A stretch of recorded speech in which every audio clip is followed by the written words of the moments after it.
Hey, everybody, welcome to another episode of Behind the Curtain. I'm your host, Lauren Shippey, and today we are talking about doubt. Now, many of us in our lives, I would venture to say all of us, have encountered our friend doubt, and it's actually not a friend at all. And today we're going to talk about how to not only just combat doubt, but to not let it even phase us at all. You know it. The questioning, the second guessing starts this spiral. I call it the death spiral of, am I off on this? Am I doing this right? Did I mess this up? Is there a better way? Did I hear or understand that right? Did I misinterpret what I thought I heard?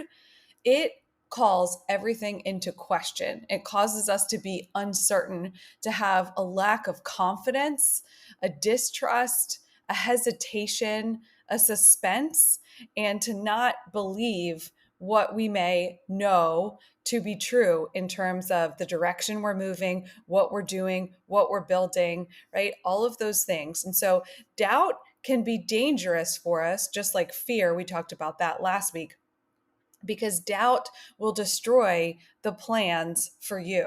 Because each of us has tremendous gifts and talents, and we talk about that a lot at Storywork, and we talk a lot about using them to build new things, to create new things, to be a part of movements and nonprofits and businesses, right?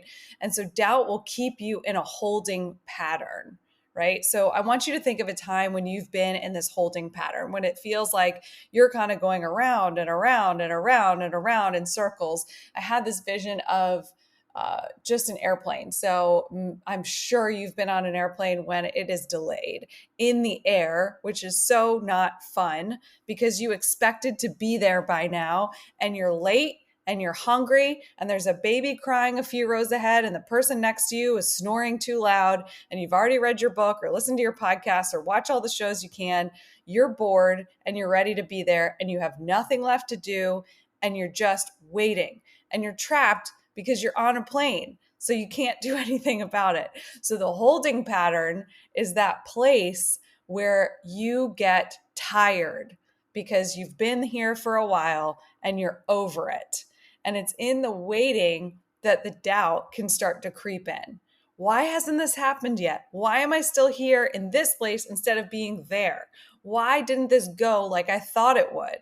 But what I want to say to you today is don't lose confidence in the middle because there is power in the pause.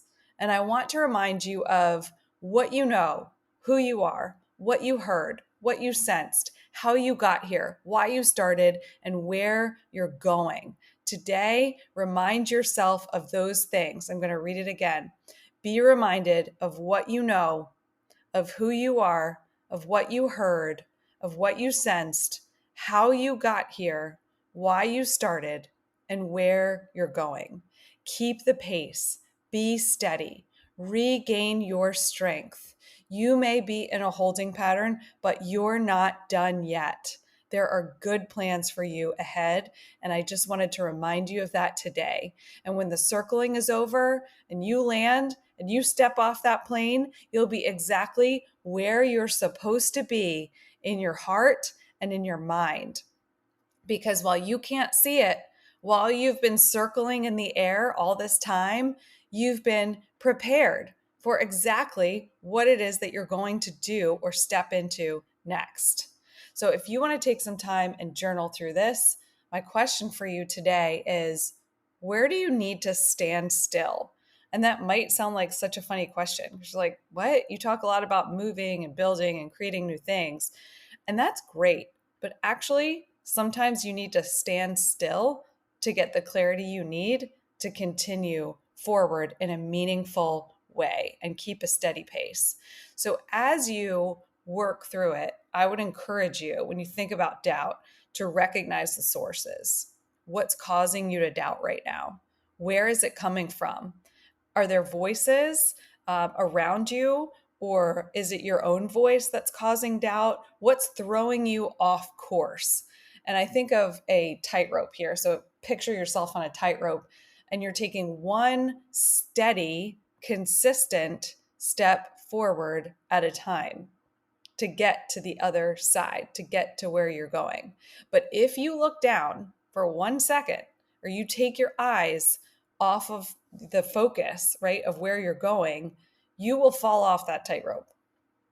And so, what you need to do is make sure that you are recognizing doubt when it comes, recognizing the sources, and then really thinking about and asking yourself, okay, what do I need to do with this now that I'm recognizing that this causes me to doubt where I'm going or what I know, or what I know who I am, right?